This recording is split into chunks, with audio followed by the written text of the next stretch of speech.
so much for joining us. I'm Alexis Rogers. Breaking news just into our newsroom about an hour ago. An arrest has been made in the death of hockey star and Hibbing native Adam Johnson.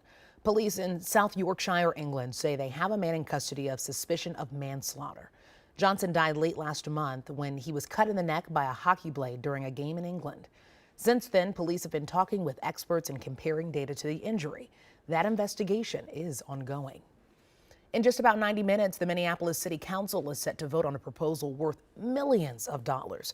It's part of an agreement between the city and the police union to boost the number of MPD officers. It creates financial incentives for existing officers and new recruits. Existing officers would get $18,000 over 3 years, and new officers would get $15,000. The agreement also gives the police chief more authority in staffing and assignments. The department has lost nearly 40% of its sworn officers in the last 3 years.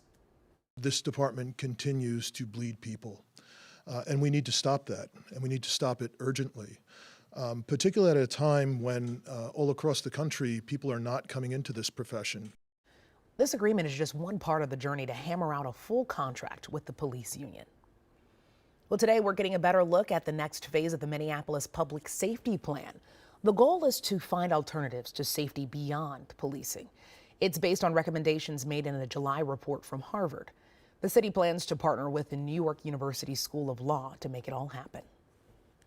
We need to establish internal partnerships, which we're doing, external partnerships and collaborations to address the diverse needs of our residents. City leaders are requesting a 2-year contract with NYU for $1 million. A committee has forwarded the request to the full council for final approval.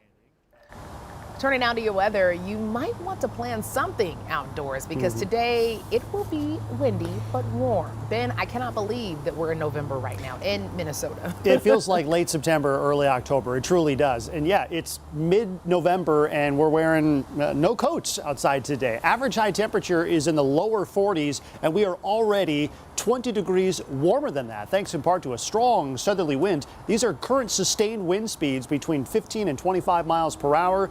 Parts of southwest Minnesota have already seen wind gusts well over 40 miles per hour, and it is rapidly warming these temperatures up. We're at 64 degrees right now. We exceeded yesterday's high temperature of 57 degrees at about 9:30 this morning.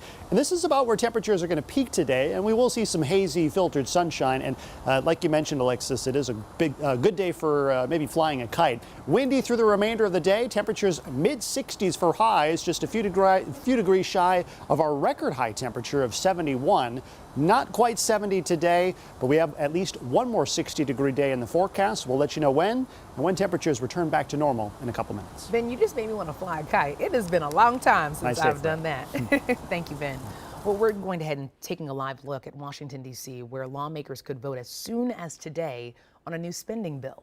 Today is the earliest the House can vote on Speaker Mike Johnson's two-step plan. However, it doesn't have full Republican support. It means Johnson may need Democratic support, which he believes he has.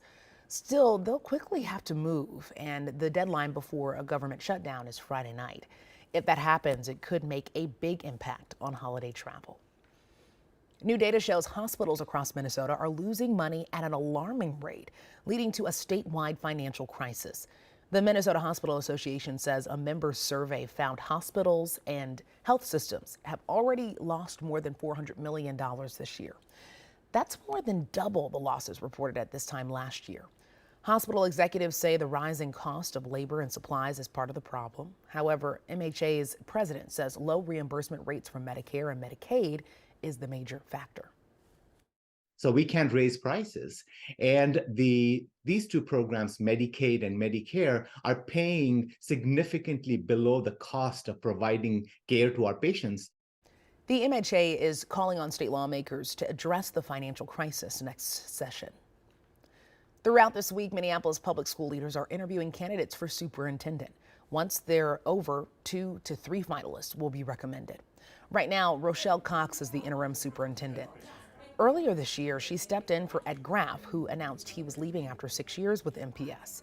The school board hopes to have a new superintendent start next July. Well, just a couple of hours ago, the State Emblem Redesign Commission talked about how to move forward with thousands of state flag ideas. They're focusing on public comment and reaching out to a variety of people to find out how they feel about certain options. They have to choose 5 finalists by the end of the month. Well, new at noon, for the first time, we're getting a look at the jerseys for the new Professional Women's Hockey League Minnesota team. Check it out. The Minnesota team posted this video on social media showing off the designs. They look pretty cool. Minnesota colors are purple, black, and white, and the team will wear their dark jerseys at home and lighter colors on the road. We're still waiting to find out what the team's name will be. I wish we had smell-o-vision. The smells in the studio are once again making us hungry, especially me. Still ahead. Holidish is back this time. We're talking all things sides with Chef Amalia Moreno-Damgard. And after Thanksgiving comes Christmas, why you might want to start looking for a tree sooner.